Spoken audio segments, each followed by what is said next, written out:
اسلام آباد میں اس وقت پوری دنیا کا فوکس ہے وہاں پر جو مذاکرات ہو رہے ہیں، جس کا بہت سارا کام ہو گیا ہے، تھوڑا بہت باقی رہ گیا. اس کے فنشنگ ٹچز جو ہیں وہ کل جب ایران کی اور امریکہ کی لیڈرشپ وہاں پہنچ جائے گی تو اس کے جو باقیات ہیں، جو باقی کام رہ جائے گا، جو اس کی فنشنگ ٹچز ہیں، وہ ان کے آنے کے اوپر دیے جائیں گے. کیا ایک فائنل سمجھوتا ہونے جا رہا ہے؟ کیا ایران اور امریکہ کے بیچ جو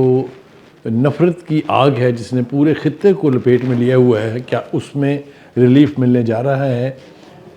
انڈیکیٹر سارے یہی ہیں کہ کچھ نہ کچھ پازیٹیو ہونے والا ہے، اس لیے کہ لہجے بدل رہے ہیں. ٹرمپ کا لہجہ بھی بدل گیا کل رات کے بعد سے، اور ابھی جو چلنے سے پہلے امریکہ سے پاکستان آنے کے لیے جو جے ڈی وینس نے جو گفتگو کی ہے وہ بہت پازیٹیو ہے. وہ کہتے ہیں کہ میں تو ٹرمپ کی ان ہدایات کے تحت آ رہا ہوں کہ اس مسئلے کا کوئی نہ کوئی حل ڈھونڈنا ہے. اسی طرح سے ہم نے دیکھا کہ ایران کی طرف سے بھی اچھی آوازیں جو ہیں وہ اب آ رہی ہیں. آبنائے ہرمز جو ہے، جو سب سے زیادہ سینسٹیو پوائنٹ ہے، اس کو انہوں نے امریکہ کے مطالبے پر کھول دیا ہے. ہرچند کہ پوری طرح نہیں کھلی ہے کیونکہ وہاں پر کچھ لینڈ مائن کا ایشو ہے، کچھ ہے، لیکن 2 امریکی جہاز جو ہیں وہ وہاں سے گزر گئے ہیں. تو یوں لگتا ہے کہ اب یہ جو خطہ جو جنگ کی لپیٹ میں تھا، جس کا خطرہ یہ تھا کہ یہ کہیں کانفلکٹ اور ایکسکلیٹ ہو کے تیسری ورلڈ وار کی طرف نہ جائے، کیونکہ جس طریقے سے سٹیکس تھے، جس طریقے سے سٹیک ہولڈرز تھے، جس طریقے سے ٹرمپ گفتگو کر رہے تھے، جس طریقے سے نیتن یاہو ایک سپوائلر کا رول ادا کر رہے تھے، تو خطرات اپنی جگہ موجود تھے. دوسرا منظرنامہ یہ ہے کہ پوری دنیا میں اس وقت پاکستان کی جے جے کار ہو رہی ہے. آپ کو اگر یہ صحیح معنوں میں گیج کرنا ہو کہ پاکستان کا وقار کتنا بلند ہوا ہے، کتنی کریڈیبلٹی اس کی جو ہے وہ اسٹیبلش ہوئی ہے، تو ہمارے ساتھ کا جو ملک ہے، جسے جو ہم کو بھی دشمن سمجھتا ہے اور ہم بھی سمجھتے ہیں کہ وہ ہمارا دشمن نمبر 1 ہے، اس کے آپ ٹی وی چینل ٹیون کر کے دیکھیے تو جو کچھ وہاں کہا جا رہا ہے اس سے آپ کو پتہ چلے گا کہ پاکستان نے کتنا بڑا مارکا سر انجام دیا ہے. اصل میں صورتحال یہ ہے کہ پچھلے سال سے جب سے ہم نے مارکا حق جو ہے وہ جیتا تھا ہندوستان کے خلاف، تو پاکستان کے وقار میں اضافہ ہونا شروع ہو گیا. ہماری جو ملٹری لیڈرشپ ہے، اس کی قیادت کو، اس کی اہلیت کو،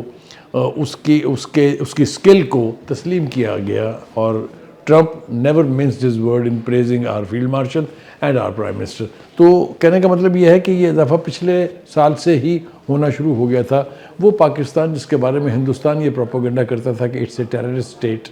جس کے بارے میں ویسٹ میں یہ باتیں ہوتی تھی کہ اٹس اے فیلڈ اسٹیٹ، کوئی کہتا تھا it is at the verge of collapse اور یہ ڈیفالٹر اسٹیٹ ہونے جا رہی ہے، وہ سارے منہ اب بند ہو گئے ہیں.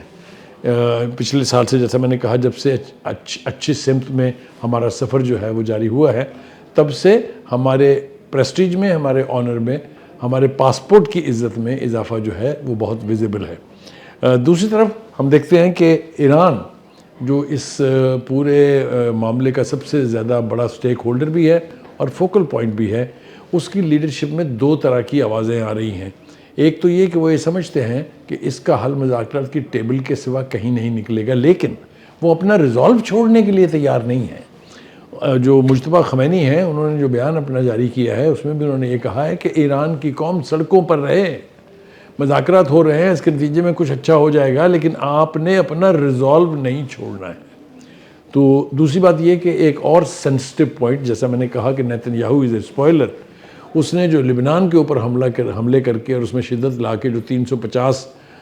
جو افراد ہیں وہاں ان کو شہید کیا ایک ہی دن میں، 100 سے زیادہ سٹرائک کی انہوں نے. اس کے اندر بھی تھوڑا ریلیف اس لیے آیا ہے کہ ٹرمپ کے کہنے پہ نیتن یاہو بات چیت کے لیے آمادہ بھی ہوا، اور اس نے پھر لبنان کے پریزیڈنٹ کے ساتھ گفتگو بھی کی ہے، اور حملوں میں یقینی طور پر کمی آئی ہے جو کہ توقع ہے کہ ختم ہو جائیں گے. کل کیا ہوگا؟ جیسا میں نے کہا کہ پوری دنیا کا میڈیا، پوری دنیا کی لیڈرشپ جو ہے وہ فوکسڈ ہے اسلام آباد پہ. توقع یہی کی جا رہی ہے کہ کچھ نہ کچھ پازیٹیو ضرور ہوگا. اس وقت کی جو کرنٹ صورتحال ہے آج بھی اور جو گزشتہ روز ہے، اس میں بھی دنیا بھر کی لیڈرشپ نے پاکستان کی لیڈرشپ کو، یعنی جنرل عاصم منیر کو، field marshal general Asim Munir کو اور پرائم منسٹر شہباز شریف کو فون کر کے مبارکیں دی ہیں. کچھ لوگوں کے فون جو ہیں وہ اسحاق ڈار صاحب جو ڈپٹی پرائم منسٹر بھی ہیں، فارن منسٹر بھی ہیں، ان کو بھی آئے ہیں. اسی طریقے سے ورلڈ کی پوری لیڈرشپ کے ساتھ رابطے جو ہیں وہ انٹیکٹ ہیں. اس وقت چائنا جو ہے وہ بیک سکرین پر ہے، بیک سٹیج پر ہے، لیکن اس کا رول بہت اہم ہے۔ ایک تو چائنا کا مکمل اعتماد ہے پاکستان پر کہ پاکستان میں یہ کیپیسٹی ہے کہ وہ اتنا بڑا ڈائلاگ جو ہے، جو تیسری عالمگیر جنگ سے بچنے کے لیے ہے، جو ایک خطے میں لگی آگ کو بجھانے کے لیے ہے، جو ایرانین قوم جن کے ساتھ ہمارے تعلقات دہائیوں پر نہیں بلکہ اگر علاقائی طور پہ آپ دیکھیں تو صدیوں سے ہیں، ان کے ساتھ کھڑے ہونے کا وقت ہے۔ اور یوں لگتا ہے کہ ایران کے ساتھ اب ایکویشن جو بنے گی واشنگٹن کی، کیونکہ ایسے اشارے بھی مل رہے ہیں کہ اگلا راؤنڈ جو ہے مذاکرات کا، اس کی نوک پلک درست کرنے کے لیے یا اس کو فائنل کرنے کے لیے، وہ واشنگٹن میں ہوگا۔ اگر ایسا ہونے جا رہا ہے تو اس کا مطلب یہ ہے کہ بہت سا کام ہو چکا ہے۔ تو جیسا میں نے پہلے کہا کہ ساری وائبز جو آ رہی ہیں وہ بڑی پازیٹیو ہیں، اور توقع یہی ہے کہ کچھ نہ کچھ جو ہے وہ اس کا نتیجہ نکلے گا، اور یہ لگی آگ مشرق وسطیٰ میں جو ہے یہ بجھ جائے گی۔ اس کے ساتھ ساتھ ہی جو خلیجی ممالک ہیں، خاص طور سے جن کو ایران اپنا نیبر سمجھتا ہے نارتھ میں، ان کے بھی رابطے اسلام آباد کے ساتھ انٹیکٹ ہیں۔ تمام جو اہم ممالک ہیں، سعودی عرب ہے، ایجپٹ ہے، اور دیگر جو ہیں قطر ہے، ان سب کے فارن منسٹرز کے ساتھ، فارن آفیسز کے ساتھ کانسٹنٹ رابطے جو ہیں وہ جاری و ساری ہیں، کیونکہ ان کے بھی سٹیکس بہت ہائی ہیں۔ اس جنگ کے نتیجے میں جو کچھ خلیجی ممالک میں ہوا ہے، ہرچند کہ وہ پہلے سے طے شدہ تھا، اس لیے کہ ایران نے جنگ کے آغاز سے کئی ہفتے پہلے مطلع کر دیا تھا تمام مسلمان خلیجی ممالک کو کہ آپ کے پاس جو امریکہ کے اڈے ہیں یہ ہمارے خلاف استعمال نہیں ہونے چاہیے، کیونکہ اگر یہ استعمال ہوں گے تو ہمارے پاس کوئی آپشن نہیں ہے سوائے اس کے کہ وی ول ریٹیلیٹ۔ مجھے اچھی طرح سے یاد ہے کہ 4-5 کے قریب خلیجی ریاستوں کی جو لیڈرشپ تھی، انہوں نے باقاعدہ اعلان کر دیا تھا کہ ہم اپنے